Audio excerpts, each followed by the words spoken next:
Hey everybody, how's it going? Stoutman coming back at you, and today I'm going to be doing a video talking about, well, one of the bigger fish on YouTube. He's definitely a bigger fish than I am. He has, fuck, almost 1 million subscribers, I think. No. At least on this channel, the one that I'm actually referring to, he has 104,000 subscribers. Now, I don't really give a fuck about that, but it's important to note that because what I'm going to be talking about here today is how he is, in a certain sense, a much bigger fish than the smaller fish that generally don't get the same kind of protection that he gets, and how that might affect his perception of things. Because he recently came out with a video, this guy, John's World, he recently came out with a video talking about how YouTube fixed something in the content ID system problem.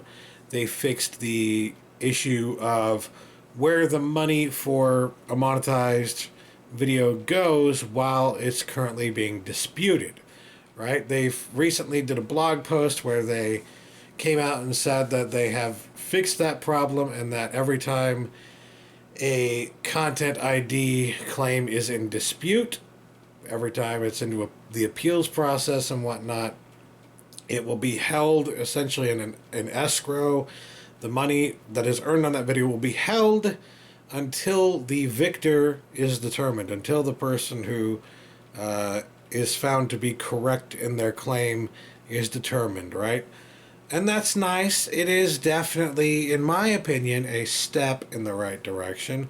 That is absolutely something that needed to happen, but that's not the biggest part of the problem. As I've talked about in previous videos, by the way, I mean, I talked about this a couple of weeks ago, I feel like. The really big issue with Content ID is that it limits our freedom of speech in a lot of ways. It limits our ability to actually make commentary or criticism on things, because if we do make commentary or criticism on things, chances are we are going to have our content or criticism censored in some way. Either it's going to be censored, or our rights and our power over that video are going to be severely limited in some way, shape, or form. I've talked about this already, the many ways in which that happens. If you want to know my thoughts on that matter and exactly what I'm talking about, then you can go watch that video. I will leave a link in the description. But suffice it to say that this guy, fuck, I have to admit that I don't like the guy. I don't think necessarily that he's a bad person. I don't want to bad talk him, bad mouth him. I don't want to be that guy, right? I don't want to be the guy who's just, oh, I'm calling you out. Like, in a certain way I kind of am, but in another way it's like he clearly states in his video that this is his opinion. And you know what? You are welcome to your opinion, but I would like you to at least try to appreciate how your opinion might be affected by certain privileges that you have on YouTube that other YouTubers do not have. The guy in question, John, his channel is John's World here on YouTube. He's also affiliated with and created the Should I Microwave This channel thing. I mean, he's done a lot of what I would consider to be, and I know this is going to sound like bad mouthing, but it's true. He's done a lot of like clickbait kind of not articles, but videos. He's done top 10 videos. He's done some movie reviews too. He's done criticism, and that's where he has experience in this area. But the problem with his experience is that it is defined in a lot of ways by the protection that he had at the time that he was experiencing that. So the things that he's talking about are not necessarily accurate for everyone. And that's a verifiable fact, because we have seen several people actually suffer at the hands of this kind of an issue. So when John says that he feels like this problem with Content ID has been completely fixed and this is the nice little bow on top that makes everything perfect and dandy again, I take issue with that because he has a pretty big viewership. He's got a pretty big audience. And the problem with him having such a big audience and saying something like that is that he's probably going to convince a few people who don't know better that the problem is actually solved and that everything is hunky-dory again, when in reality it is not hunky-dory again yet. We still have a lot of problems to deal with the content ID, and the way that you're painting the picture is as if everything is fixed and there is no fucking problem and nobody needs to complain about it anymore. Nobody needs to do anything to bring light to this situation anymore. We should all just be quiet and be happy that YouTube fixed this one thing about an issue that is much bigger than that one thing. And I genuinely get the sense that this guy is genuine, that he's being honest, that he honestly believes that this is the case. He honestly believes that the whole issue is fixed. There's nothing to be concerned about. Move along, you know? But he couldn't be more wrong if he tried. And I'm going to try and show you by what he says here in this video of his. A lot of people on social media and on the YouTube blog, link below if you want to read the full report, have said that this is a, quote, step in the right direction. I disagree. I feel like this is the last step. I feel like we're on it. We have finally figured out how to tie a bow on this issue and let it go forever. There are a few little quirks here and there that still affect Content ID in, let's say, a negative perception. But by and large, the system works really, really well. I cannot stress that enough. As someone who has dealt with over 2,500 separate copyright claims, I am telling you from experience, it works, and it works well. So he says that he has dealt with over 2,700 separate copyright claims, and that because of his experience, he considers himself something of an expert in the field of Content ID, which is just fucking ludicrous. You've had experience fighting ridiculous claims made against your channel, therefore you are an expert in this area and in every area having anything to do with Content ID? Give me a goddamn break. That's like saying that because you watched Law and Order, you're a fucking lawyer and you're the best lawyer of them all. Like, are you out of your mind? Are you okay? Is everything okay with you? Seriously, that's a little fucked up. So he thinks that the Content ID system works great and there's no problem with it, and the only problem with it was where the money went. I'm going to get into why he might think that later, but I want to continue along here because this is just where it starts with his whole little rant here about Content ID and how fucking perfect it is.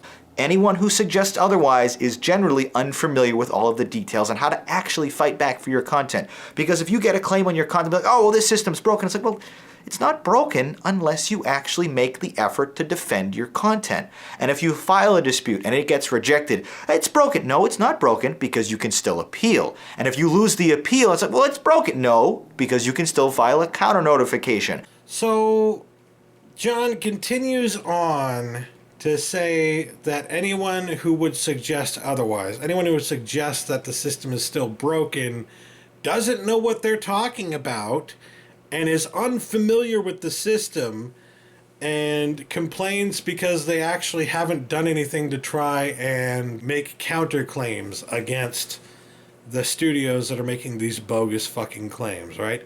The problem with his theory is that, as someone who disagrees with him, I have gone through and filed probably, I wouldn't say thousands, but I've filed hundreds of appeals. I've filed hundreds of counterclaims against claims made against my videos, right? And every counterclaim that I made was based in reality. It was very much like, well, I did a review of this. Hell, I did a review of this movie and I gave my own thoughts on this movie, and the movie studio decided that they wanted to monetize my thoughts, my personal opinions on that movie because I showed a picture of the fucking trailer, or not even the trailer, but a picture of the fucking poster, or B, I actually showed shots from the actual trailer or something like that. With my Netflix Pick series, I have been taking trailers and using the footage from the trailers to go along with what I am talking about, to go along with my little review of the movies, in particular my attempt to get you to check this movie out because it's on Netflix, right? And as of today, I'm pretty sure that every single one of those reviews, every single one of those Netflix Picks videos I did, has received a copyright strike against it. A copyright claim, I should say, not a strike. Strike is a stronger word, it means something else. But a copyright claim. Copyright claims have been filed against every single one of those videos, and I have made counterclaims against them, pointing out that it is fair use, that I am providing commentary and criticism. I have made a legal case that is basically fucking foolproof.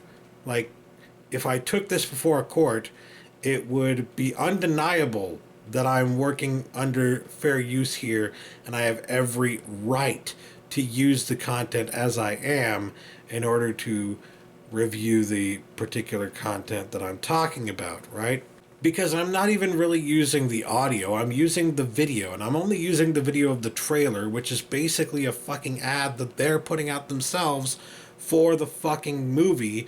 So basically I'm doing them a favor by promoting their own fucking promotional material.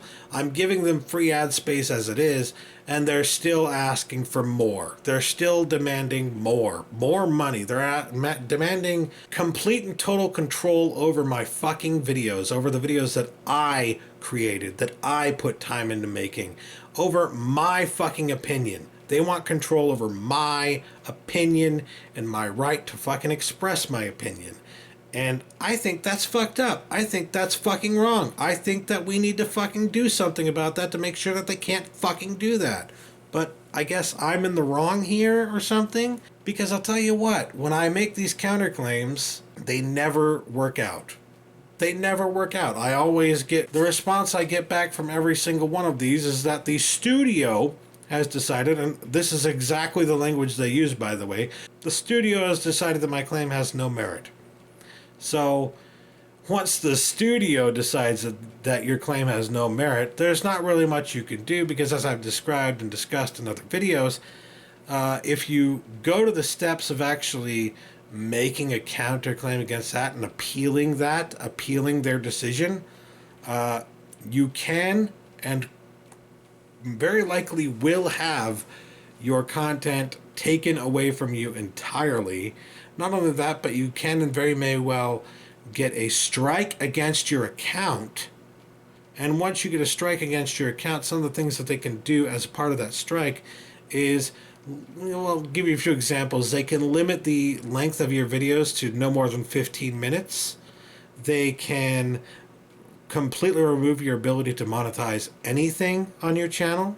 And therefore, for a lot of the bigger YouTubers especially, not myself, but for a lot of the bigger YouTubers, they can completely destroy their channel. Because if that channel is like subsistent upon the ability to make a profit off of ad revenue, then any strike against their account could literally topple that entire fucking project, that entire channel.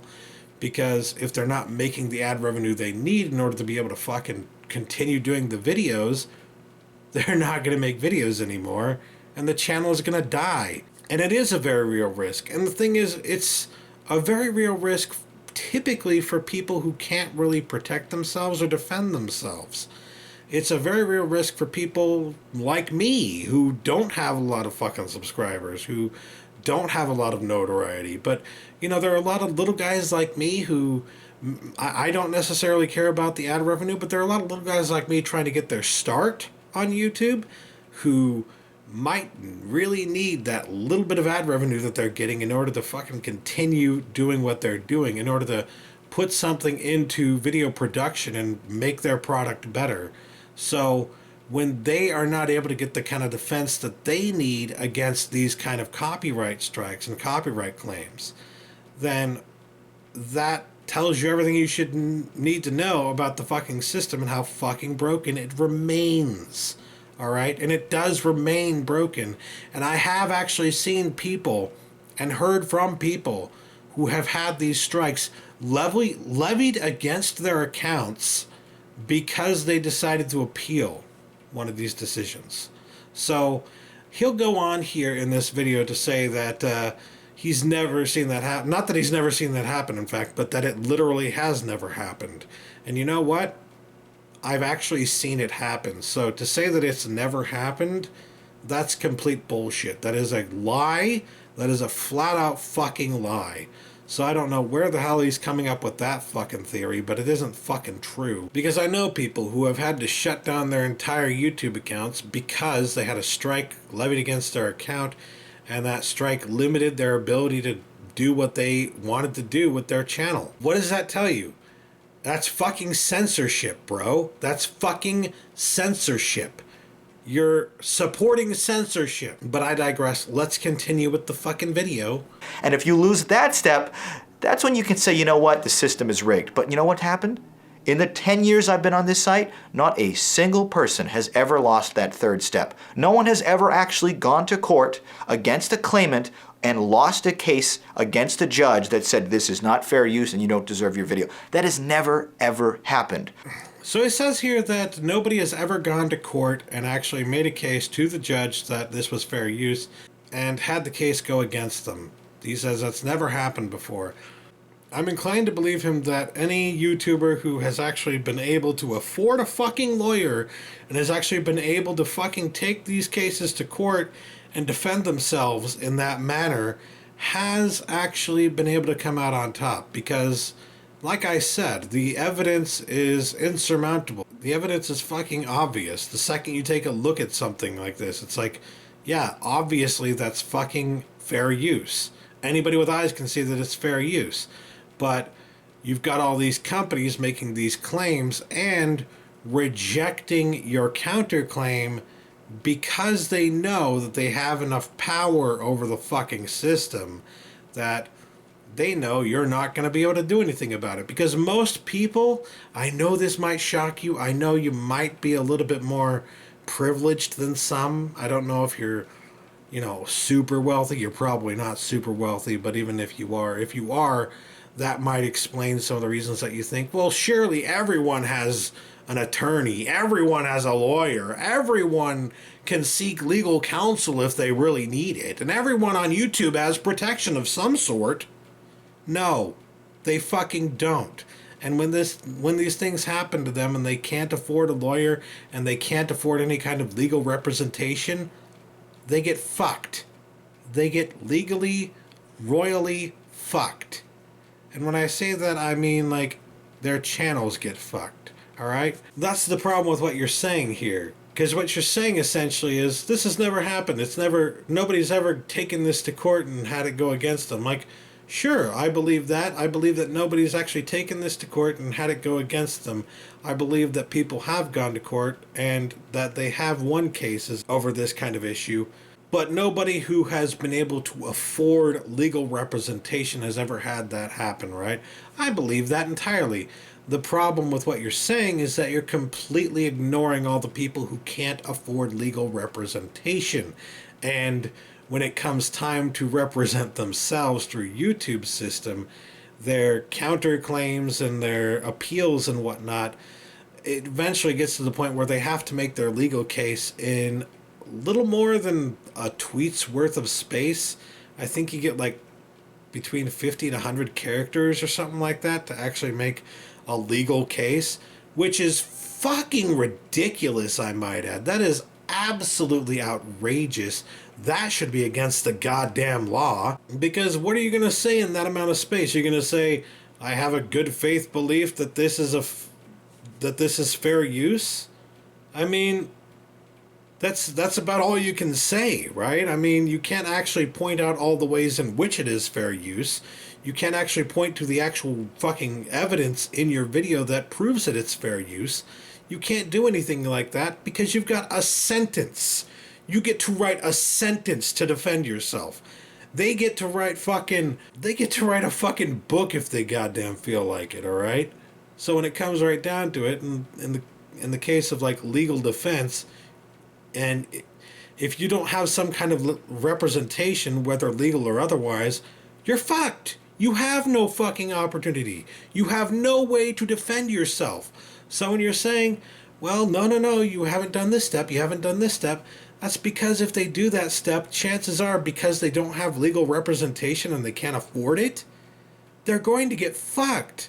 They're going to get, like, strikes levied against their account, and when those strikes are levied against their account, they're going to lose features on their account, and when they lose those features, that's going to limit what they can do with their account. That's going to limit their freedom of speech, and when that happens, their accounts they're probably going to shut it down.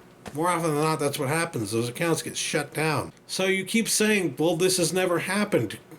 You keep cherry picking, like, this particular situation, this particular scenario where this rich person was unable to defend themselves has never happened. Yeah, of course it's never happened. They're fucking rich. They're wealthy enough to be able to afford legal representation. Of course they can defend themselves in court.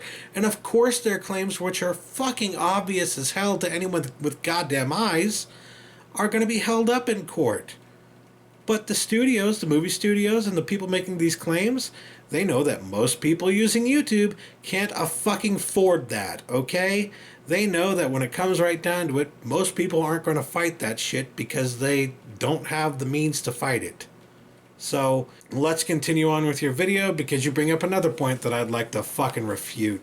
But in instances where my video review or gaming let's play was legitimately fair use, and I had a legitimate claim to it, I've never lost one of those. I've taken it. It takes sometimes, 60 or 75 days to go through the dispute, then the appeal, then the counter notification. Sometimes you get a strike on your account and it's really scary. But if you fight back and if you stay in there, like 100% of the time, you can come out on top. So he mentions his own experiences here where he's never had anything bad happen to himself. And he said it can get really scary when you get a strike against your account after going through this whole process, and this whole process can take, he said, sometimes up to 60 or 70 days, which is quite a long time when you really think about it. And if you've got a strike against your account for, I'll be nice and say it's not the full 60 or 70 days. Maybe it's like 30 days of that whole time period, but maybe it's the full fucking time period. Regardless, let's just say that for a month, you've had those strikes levied against your account. So for a month, you are not able to monetize anything on your account. For a month, you are not able to post videos longer than 15 minutes long. And for some fucking channels out there, that's going to severely limit what they can do with their goddamn channel. And it's going to, in a lot of cases, severely fuck their channel up. Because if they've built a viewer base that's watching all these longer videos, and there are channels out there like that, then the viewer base is going to notice they're not getting longer videos anymore. They're going to notice they're not getting what they want anymore. The person's not providing them with what they want anymore. The person has no incentive to provide the viewership with what they want anymore because they are not being given any money. They're not being given the opportunity to monetize their own fucking content, right? So, like, it's obvious to see how that could go against you in a lot of different ways while you're fighting it, right? But you say here that you've never had any fucking problem with this, and I'm going to get into that later, not right now. I'm saving that for last because it's the best fucking part. I can't believe this. When I saw this, I was just like, that explains everything. So let's continue on here, shall we? I am proof positive the system does work. There are weird quirks. I know the Nostalgia Critic had this huge thing earlier in the year where his videos were getting taken down with that. That seems more like a problem with his specific channel and less of the system itself. I feel like that's the kind of thing that could happen to anyone, but certainly not indicative of a larger issue. So, not indicative of a larger issue, and yet so many people are complaining about this. So many people are airing their own fucking issues with this, talking about their own fucking experiences with this. Are you just going to ignore all of our experiences and say, well, my experience was perfectly fine and dandy, so there's no problem? Fuck off. Seriously, that is bullshit. You know it's bullshit. Anecdotal evidence does not trump the evidence of hundreds of thousands of people who are saying the same fucking thing. Come on now. And not indicative of a bigger problem. You're trying to make it look like this isn't really a problem. There's not really anything going on here. Look away, look away. There's nothing happening here. Like, God, what are you fucking talking about? I mean, I'm going to get into this a little bit later too. So let's just suffice it to say that he really is trying to defend YouTube quite a bit here, and he's trying to sweep everything under the rug and try to make it look like it's not a big fucking issue when it really is. And he's trying to make it look like everything's been fixed. Oh my God, everything's been fixed. And granted, he was one of the people who was criticizing YouTube at first about the whole Content ID thing. But his main issue, as he said, was this Escrow thing, and since they've decided to do that now, he's happy and he thinks that every fucking problem has been solved. I'm gonna get into, like I said, I'm gonna get into why he might be thinking that later, but for now, suffice it to say that this is not a fucking isolated incident, as he goes on to say here. It is not an isolated incident. It is happening to a lot of fucking people, primarily people who cannot afford to fucking defend themselves and do not have any means to defend themselves. So you, sir, who have the means to defend yourself, you're not a reliable source on this matter, quite frankly, because you're one of the people who can get out of this scenario and come out on top. Of course you can come out on top. You have fucking defense. You have means to defend yourself. And you have had means to defend yourself for a while now, but I'm going to get into that later. Let's continue. In that regard, those issues I think we need to take as isolated incidents and not a systemic problem that needs addressing. So holding the revenue in escrow, that is really like the last big problem I had an issue with. The only other thing, if we were going to take one more step and really finish this off, is limiting people to only 3 appeals at once. Say you upload 25 movie reviews and they all have content belonging to MGM Studios, and they issue 25 claims, and you dispute 25 claims. Let's say you win 15 of them outright because, let's face it, they're fair use. That usually happens. But there's 10 that they reject. You now have the option to appeal those and go, to the next step, like I was saying.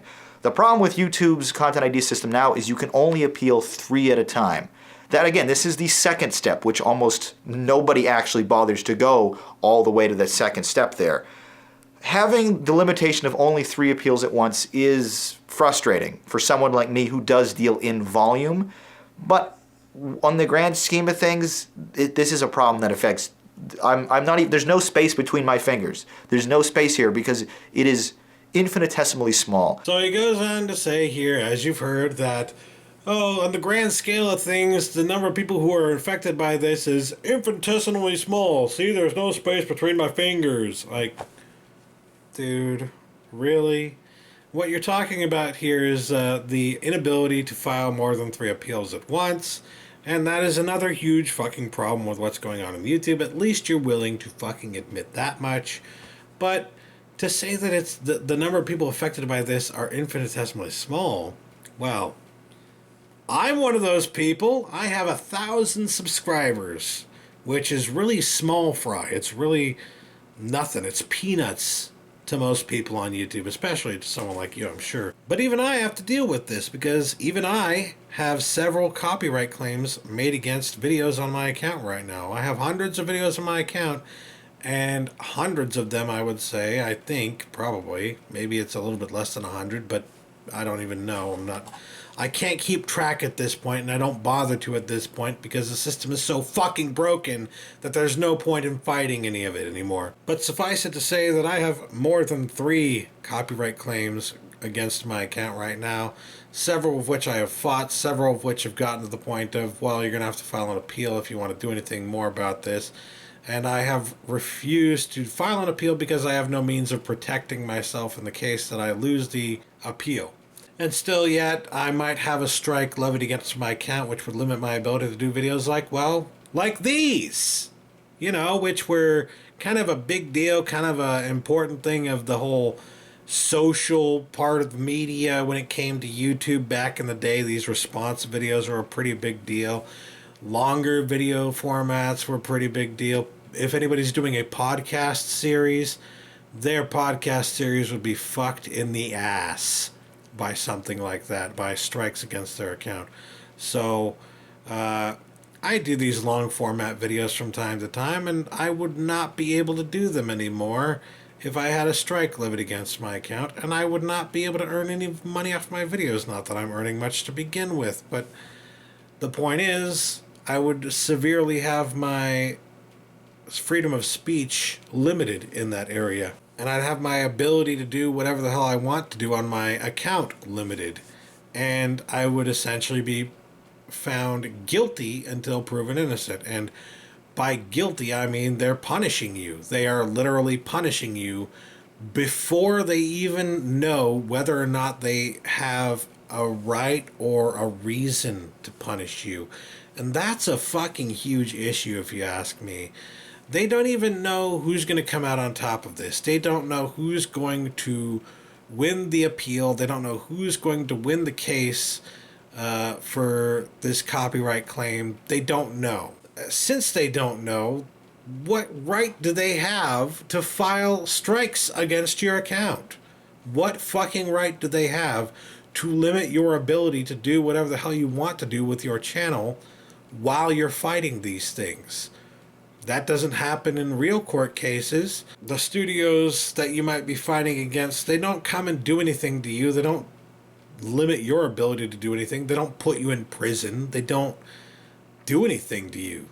They can't do anything to you legally until they have determined legally that they are in the right. Can you imagine what that would look like? Can you imagine what it would be like if a studio filed a claim against you personally, and you appealed that claim, and after you appealed that claim, they came to you and said, well, okay, you can appeal that claim and we'll take this to court, but while we're going through this whole spiel in court, you're not allowed to speak for more than 15 minutes at a time, and you can't make any money. Can you imagine? Can you imagine what that would look like? Can you imagine how that would look in a real world setting?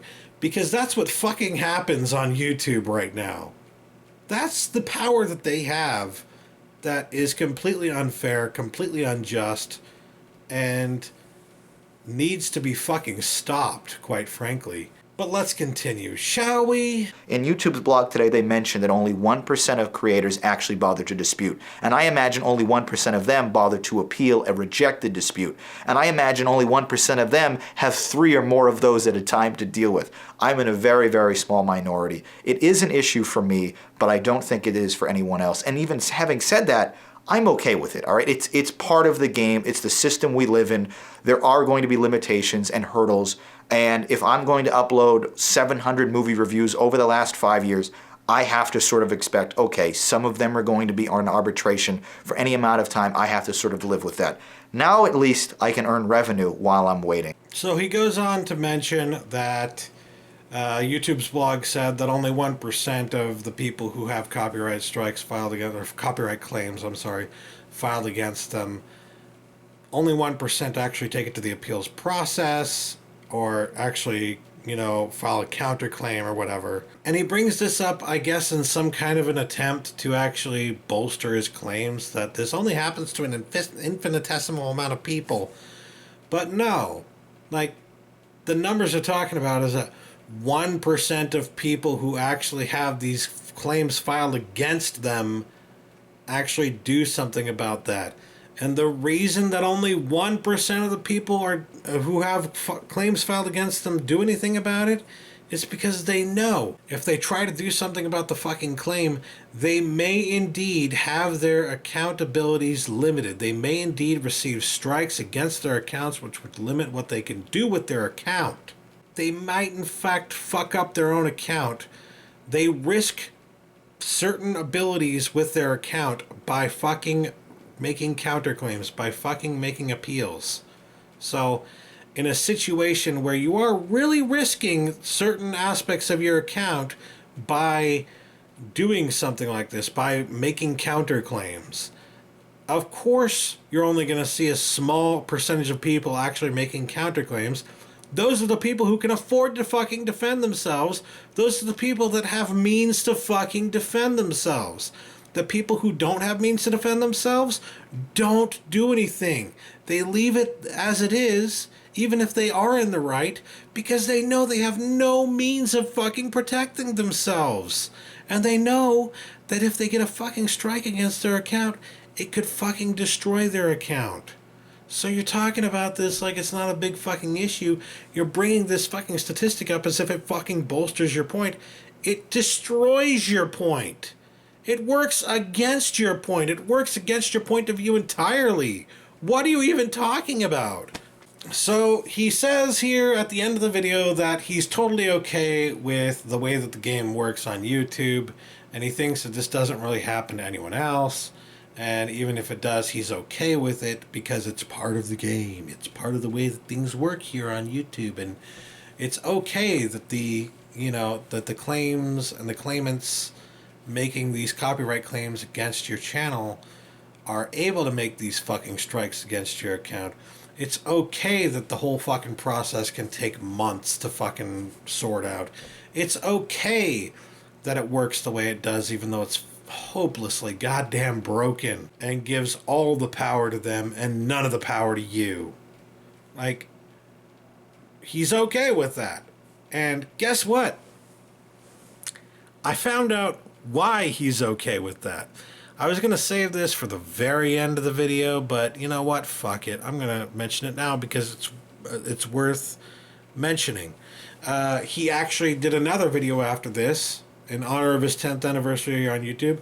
Good going, by the way. Good on you. I have also been here for 10 years. I just have not gained as much popularity as you have because, you know, the kind of videos I do aren't necessarily popular with the young kids or anybody really, except for people who follow me.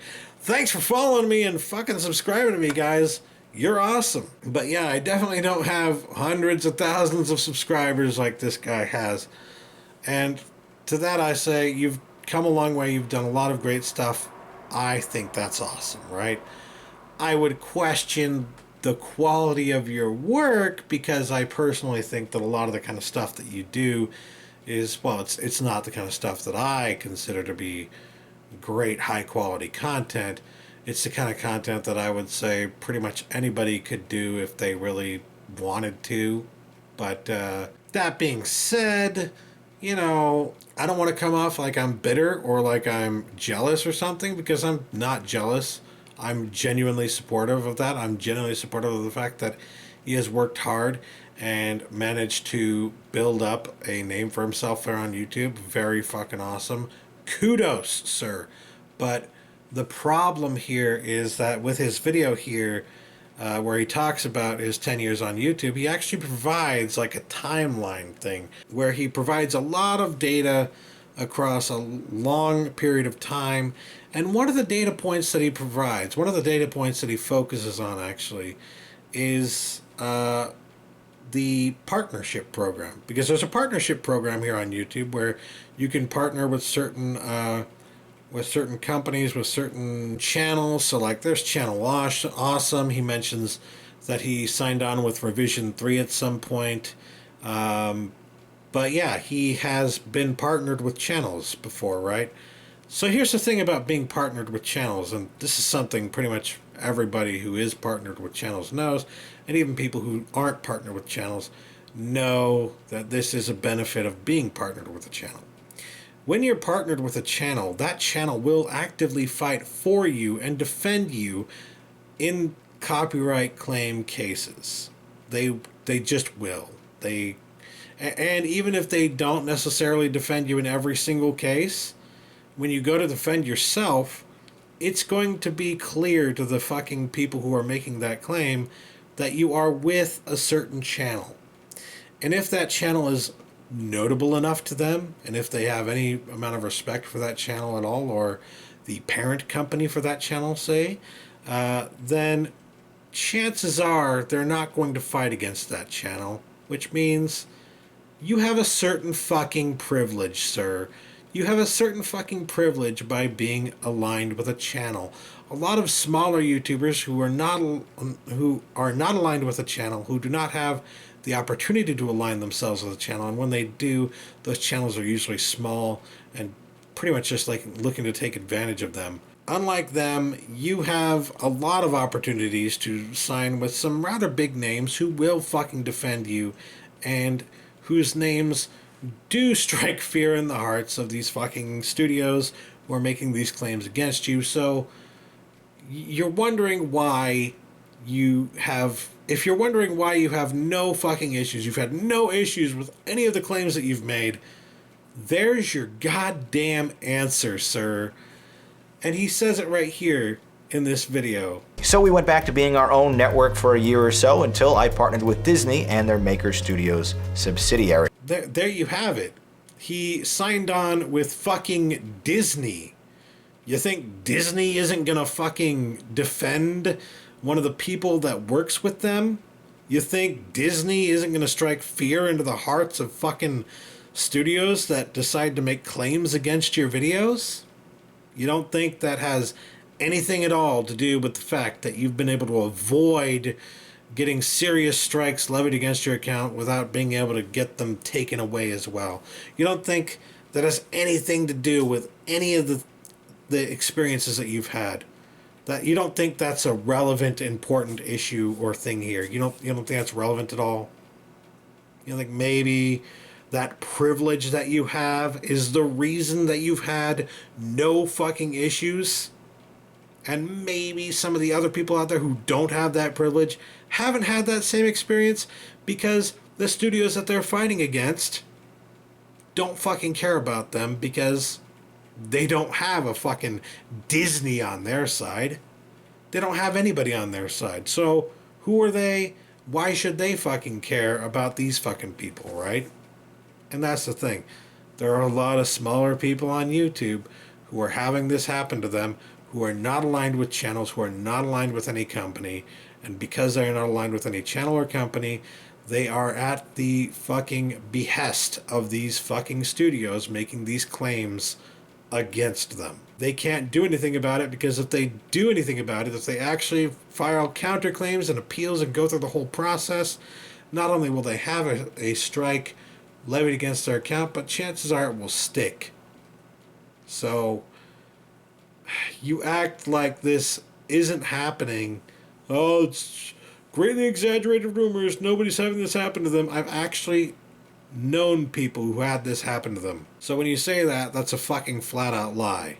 And more so, just check your privilege, bro. Your privilege allows you to get away with everything that you've gotten away with. And you're just not even seeing that, and it just blows my goddamn mind, because I'm not somebody who would normally say check your privilege about anything. I'm not really, I don't really align myself with social justice warriors. I think some of them, or most of them in fact, are goddamn insane. But in this case, you do have a privilege, and you do need to check it, and you do need to understand that you have an advantage that other people on YouTube do not have, and that has severely affected your personal experience on YouTube. And because that is the case, your anecdotal evidence in this case is not admissible. It simply is not. It does not count. If you're feeling like, you're one of only an infinitesimal number, that's because you are one of only an infinitesimal number who can actually fucking defend themselves on YouTube. Ultimately, I was going to go on to talk about the fucking comment that he left me after I left a comment calling him out. I hate saying calling him out, but I was basically just saying, this is bullshit, your video is full of bullshit, I don't agree with anything that you say, and here's why, and all that good stuff. And his response was predictably snobby and full of himself. And I was going to go into that, but ultimately I'm just going to, read it to you, and just so you know what kind of guy this is before I finish this video off. I said, but you neglect to mention that if they do file a dispute and the studios involved decide they are in the wrong, they could get a strike against our account. He responds by saying, I failed to mention this because that's not how it works at all. You sound misinformed. Filing a counter notification doesn't mean you need money to go to court, just the intention. And still, no one has ever been in a situation where they would even need to go to court. Well, I think several of us have been in a situation where we would need to go to court, but we don't have the means to do so, so we're kind of stuck in this situation where we can't do anything about the fucking problem. And to say that's not how it works at all, you're not being honest there, bro. He continues on to quote another thing I said, they are much bigger than you think. I was talking about the amount of, the number of people who actually do experience this problem. He, of course, said that there weren't a lot of people who experience this problem, and he quoted me saying that the number of people experiencing this problem are much bigger than you think, and he says, nah, they really aren't. I know because I've dealt with more claims than anyone else on the site.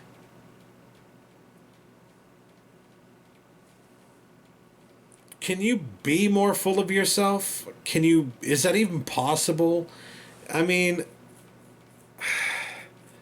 first of all, that's a spurious claim, and I would like to see the fucking evidence of that, sir. You said that you filed thousands of disputes, right? And I'll believe that. Sure, I'll go along with that. But does that mean that somebody else hasn't filed thousands more disputes than you? Does that mean that you are actually legitimately the one person on YouTube who has filed more disputes than anyone else?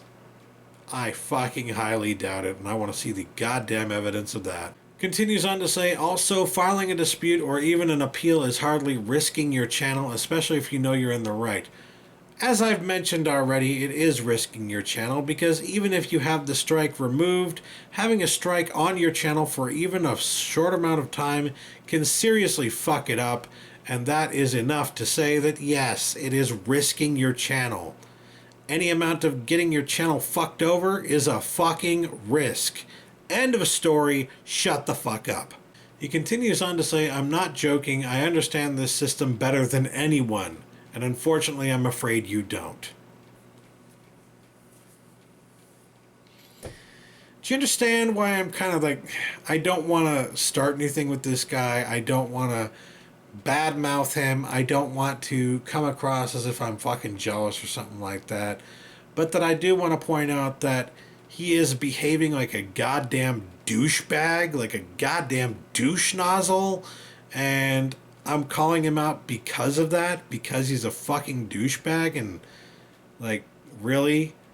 You understand this system better than anyone. Really, do you understand it better than the people who fucking designed it? Do you understand it better than the engineers who designed it? Do you understand it better than the people at YouTube who currently work with the system day in, day out, all the goddamn time, figuring all this shit out? Do you understand it better than YouTube themselves? You are the one person in the world who understands this system better than anyone else.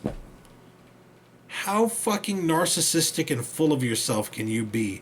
Holy goddamn shit. And to suggest that I don't know what I'm talking about, I think I've proven in this video that you don't know what the fuck you're talking about because of your goddamn privilege. So just shut up. Or, better yet, provide evidence for your claims, and maybe then we'll believe you.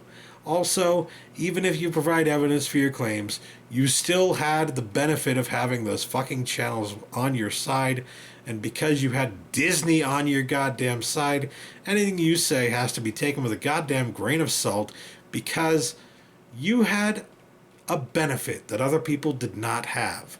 And because you had that benefit, your anecdotal evidence is not necessarily worth as much as the evidence of tens of thousands of other people out there. And finally, the last thing he says, and the last thing I'll talk about here, is if you don't like the guilty until innocent system, then use another website, real simple. He just made an argument in favor of being found guilty until proven innocent. Now, I know, like, if you watch this video here, he said earlier that he's okay with it because it's part of the game, right? And that's kind of what he's getting at here. The guilty until proven innocent system is part of the game, and that's just what you have to fucking deal with. I get what he's trying to say here, but that doesn't mean we should just fucking accept it. What he's saying here is essentially love it or leave it. And that's not how that shit works. If you love something, you don't leave it. You try to get it fixed. You try to resolve the fucking issues so that it can be better. Because you love it. You want to remain on it. You want to keep doing things with it. So, like, for instance, in the United States, if there's a problem with the United States, you don't fucking leave the United States. You don't leave the country that you're a citizen of. You actively work to do something to fucking fix the problem. You contact your local congressman. You do something to actually make sure the problem gets fucking fixed. You don't just say, fuck it, I'm leaving. What the fuck? That's not a legitimate fucking avenue. That's not something that somebody who was like a real fucking YouTuber in this case would do. They wouldn't leave YouTube just because YouTube isn't doing what they want them to do. They would try to get YouTube to do the things that they want them to do, to make the changes that they need to fucking make in order to make the system fair and legitimate. So saying if you don't like the guilty until proven innocent system, love it or leave it, no, I won't. I'm going to continue fighting against this stupid goddamn issue until it's fixed. And it may never be fixed, mind you. We may always have to deal with the guilty until proven innocent system, but that's not the way that it should be. It's not the way that anything ever should be. So I'm going to actively fight against that no matter what. And you're not going to stop me, and nobody else is going to stop me, and you're in the wrong. And you need to shut the fuck up about this before you convince people that you're actually right about it when you're fucking wrong and you have privileges that you're not fucking admitting to. So, that's all I have to say about the issue. Thanks for watching, guys. Catch you later. Peace.